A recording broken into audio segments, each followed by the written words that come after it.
योगी ये तस्वीर देखेंगे तो उनका खून भी खौल जाएगा।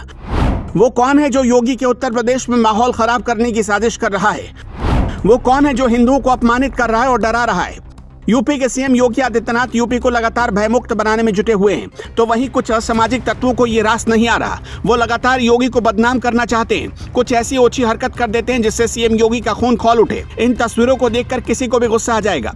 दीवार पर लिखे एक एक अक्षर साफ साफ इशारा कर रहे हैं कि कुछ लोग समाज को बांटने और शांति को भंग करने के लिए किसी भी हद तक जा सकते हैं। तस्वीरें यूपी के बांदा जिले के मर्दना नाका इलाके की है, जहां 2 घरों की दीवारों पर कालिक से हिंदू विरोधी शब्द लिखे मिले, जिसे देखने के बाद पूरे इलाके में हड़कंप मच गया।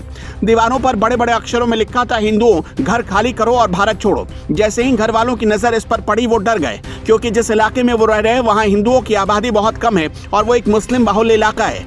ऐसे में उनका डरना लाजमी था। देखते ही देखते वहां भीड़ इकट्ठा हो गई। पूरे इलाके में ये खबर आंधी की तरह फैल गई। किसी ने इसकी सूचना पुलिस को दी, जिसके बाद मौके पर पहुंची पुलिस ने सबसे पहले दीवारों से ये शब्द मिटाए और अज्ञात लोगों के खिलाफ मामला दर्ज कर जांच शुरू कर दी।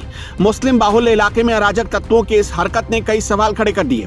सवाल ये, क्या सामाजिक तत्व सामाजिक सौहार्द बिगाड़ना चाहते हैं? क्या लोगों को लड़ाकर दंगे करवाना चाहते हैं? क्या अलीगढ़ की घटना को दोहराने की कोशिश हो रही है? अलीगढ़ के बाद अब बांदा में हिंदू परिवारों के घर पर ऐसी बातें लिखने से तमाम लोग दहशत में हैं। जिन मकानों में सांप्रदायिक सौहार्द बिगाड़ने की बात लिखी गई वो मुस्लिम बाहुल्य है और यहाँ पर कुछ हिंदू परिवार भी रहते हैं।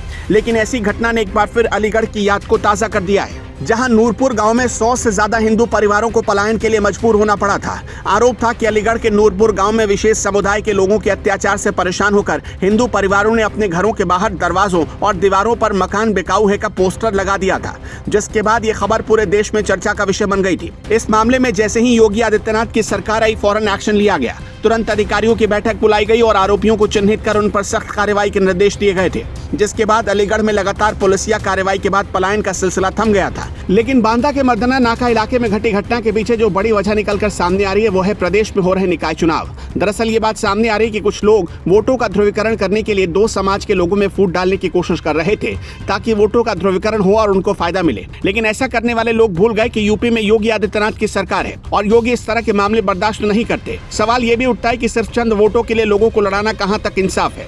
बांदा की घटना ने हिंदुओं की अस्मिता को ठेस पहुंचाया है। ऐसे में हिंदुवादी संगठन गुस्से में। उनका साफ कहना है कि देश हिंदुओं का अपमान नहीं सहेगा। वहीं विश्व हिंदू परिषद ने मामले को लेकर चिंता जाहिर की और प्रशासन से सख्त कार्रवाई करने की मांग की। वहीं पुलिस मामले की छानबीन में जुट गई और कह रही है जल्द ही आरोपियों को पकड़ लिया जाएगा। इस घटना के लिए जो भी जिम्मेदार है वो एक बात समझ ले कि ये नया यूपी है जिसे सीएम योगी आदित्यनाथ ने बनाया है, जिनके राज में ना तो जुर्म पनप सकता है और न ही बदमाश खुला घूम सकते हैं। योगी का मूल मंत्र है जुर्म का खात्मा और कानून की स्थापना। उन्हें न तो बदमाश पसंद है और न ही बदमाशी। और ऐसे में देखना दिलचस्प होगा कि इस घटना के आरोपियों के साथ यूपी पुलिस क्या सलूक करती है। आपको क्या लगता है कि सामाजिक सौहार्द बिगाड़ने वालों के साथ कैसा सलूक होना चाहिए? हमें कमेंट करके जरूर बताएं।